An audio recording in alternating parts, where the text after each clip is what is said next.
Halo teman-teman, kami dari kelompok 2 yang beranggotakan Vika Nurina Pradani, Maisa Sakila Putri Adinda, Prihatin, dan Sri Wahyuti. Di sini kami akan menjelaskan hasil pengamatan serta praktikum kami tentang sifat cahaya. Berikut alat dan bahan yang dibutuhkan dalam percobaan pemantulan cahaya. Ada cermin datar, cermin cembung, cermin cekung, lampu senter, busur derajat, kertas putih, lilin, layar atau tabir kertas, dan celah cahaya. Berikut landasan teorinya, yakni cahaya tergolong gelombang elektromagnetik karena cahaya dapat merambat tanpa zat perantara. Cahaya merambat menurut garis lurus. Dalam kegiatan praktikum ini, kita akan mempelajari hubungan antara kecepatan cahaya, frekuensi, dan panjang gelombang. Pada kegiatan praktikum ini, kami membuat 3 percobaan pemantulan cahaya, yaitu pemantulan cahaya pada cermin datar, pemantulan cahaya pada cermin cembung, dan pemantulan cahaya pada cermin cekung. Dari percobaan pemantulan cahaya pada cermin datar, didapat gambar jalannya berkas cahaya. Pada percobaan pemantulan cahaya pada cermin datar, hal ini untuk mengamati perubahan arah cahaya sebelum dan sesudah memantul. Ketika lampu dinyalakan, cahaya akan bergerak lurus menuju cermin atau berkas datang. Setelah mengenai cermin datar, cahaya dipantulkan oleh permukaan cermin. Pada tahap ini akan terlihat ada cahaya yang berubah. Cahaya merambat lurus, baik sebelum maupun setelah dipantulkan. Berikut lampiran hasil praktikum dari cermin datar. Sifat bayangan dibentuk oleh cermin datar, yaitu sudut datang dan sudut pantul yang jaraknya sama. Bayangan dari hasil pantulan cahaya memiliki ukuran yang sama dan bersifat tidak nyata, tegak terbalik. Berikut ini pula lampiran yang membuktikan bahwa sudut datang dan sudut pantul yang memiliki jarak yang sama. Pada percobaan praktikum menggunakan cermin cembung, yaitu bertujuan untuk mengamati arah sinar datang dan arah sinar pantul pada cermin cembung. Pada percobaan praktikum menggunakan cermin cembung, yaitu bertujuan untuk mengamati arah sinar datang dan arah sinar pantul pada cermin cembung. Pada percobaan ini, lilin ditempatkan di depan cermin cembung pada jarak tertentu. Cahaya lilin diarahkan ke cermin sehingga cermin cembung akan memantulkan cahaya ke arah layar. Meskipun tidak dapat ditangkap langsung pada layar, karena bersifat maya, layar tetap digunakan untuk membantu menunjukkan arah sinar atau untuk keperluan pengamatan posisi sinar datang dan sinar pantul. Dari hasil pengamatan, kita dapat melihat bahwa bayangan tidak dapat dibentuk pada layar, sehingga bayangan adalah maya.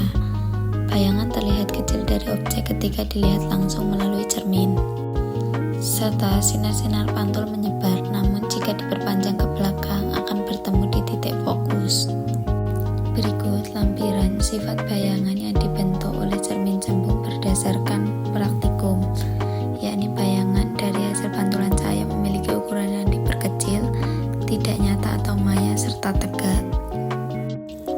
Yang selanjutnya adalah percobaan pemantulan cahaya dengan cermin cekung, yang bertujuan untuk mengamati bagaimana cahaya lilin dipantulkan oleh cermin cekung. Ketika lilin dinyalakan, cahaya dari nyala lilin bergerak menuju cermin cekung. Ketika cahaya mengenai cermin cekung, berkas sinar akan dipantulkan dan sebagian memusat ke arah fokus. Pada cermin cekung, jika lilin ditempatkan di luar titik fokus, maka bayangan akan terbentuk pada layar nyata terbalik. Namun, jika lilin berada di antara cermin dan fokus, bayangan maya tegak diperbesar dan tidak dapat.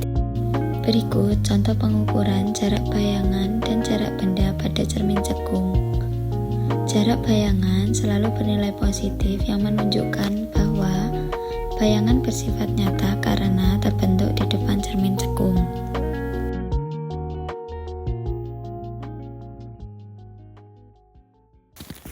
Berikut lampiran dari hasil praktikum pada cermin cekung. Terdapat sifat bayangan yang dibentuk oleh cermin cekung, yaitu bayangan dari hasil pantulan cahaya memiliki ukuran diperbesar. Bayangan yang yang dihasilkan nyata, dan bayangan yang bersifat terbalik. Ikut pula lampiran tabel yang diambil dari pengamatan jarak benda dan jarak bayangan pada cermin cekung. Berikut tabel data dari hasil pengamatan. Yang pertama, jarak benda 5 cm, jarak bayangannya 3 cm. Sedangkan jarak benda 7 cm, jarak bayangannya 4 cm. Selanjutnya, jarak benda 10 cm, jarak bayangannya 8 cm. Dan jarak benda 12 cm, jarak bayangannya 11 cm.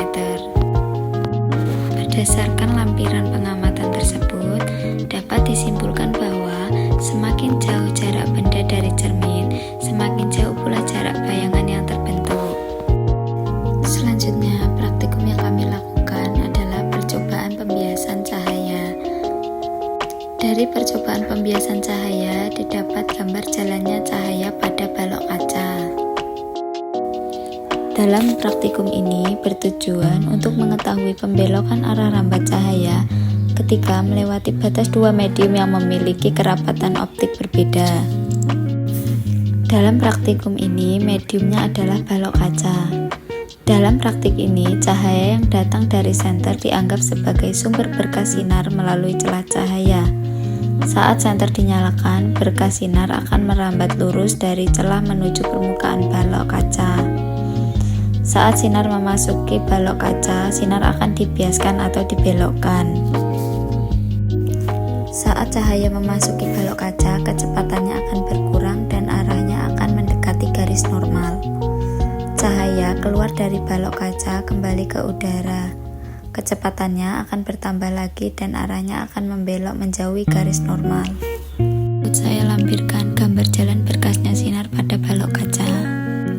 Gambar tersebut menunjukkan jalannya berkas cahaya ketika melewati 3 medium berbeda, yaitu udara yang disimbolkan dengan N1, balok kaca yang disimbolkan dengan N2, dan keluar kembali ke udara adalah N1. Yang pertama, sinar datang A menuju B. Cahaya datang dari udara menuju permukaan balok kaca di titik B. Yang kedua adalah pembiasan di dalam balok kaca pada titik B menuju C. Setelah masuk ke balok kaca, cahaya berjalan lebih lurus tetapi dengan arah yang sudah berubah.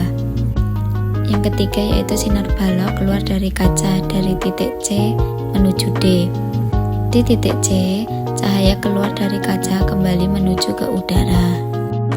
Berikut pula kami lampirkan hasil pengamatan berupa pengukuran sudut datang dan juga sudut bias.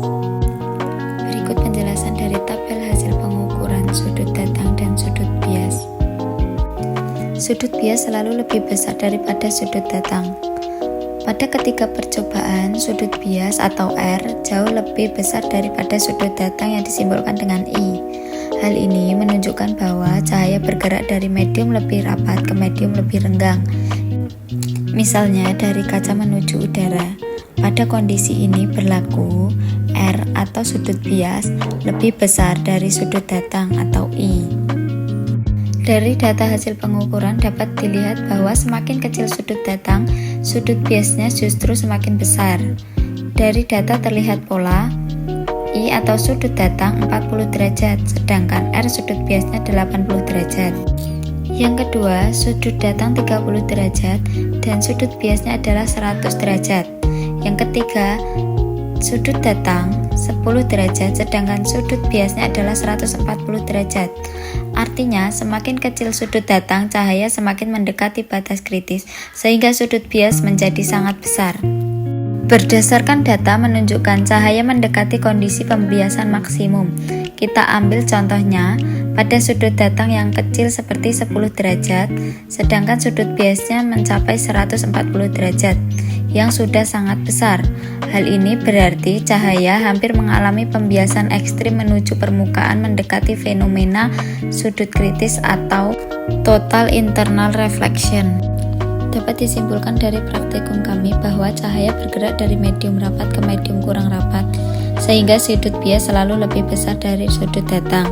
Semakin kecil sudut datang, sudut bias menjadi semakin besar, menunjukkan cahaya semakin membelok menjauhi normal. Pola ini menggambarkan pembiasan kuat mendekati kondisi sudut kritis sesuai dengan hukum pembiasan Snellius. Sekian video kegiatan praktikum kami.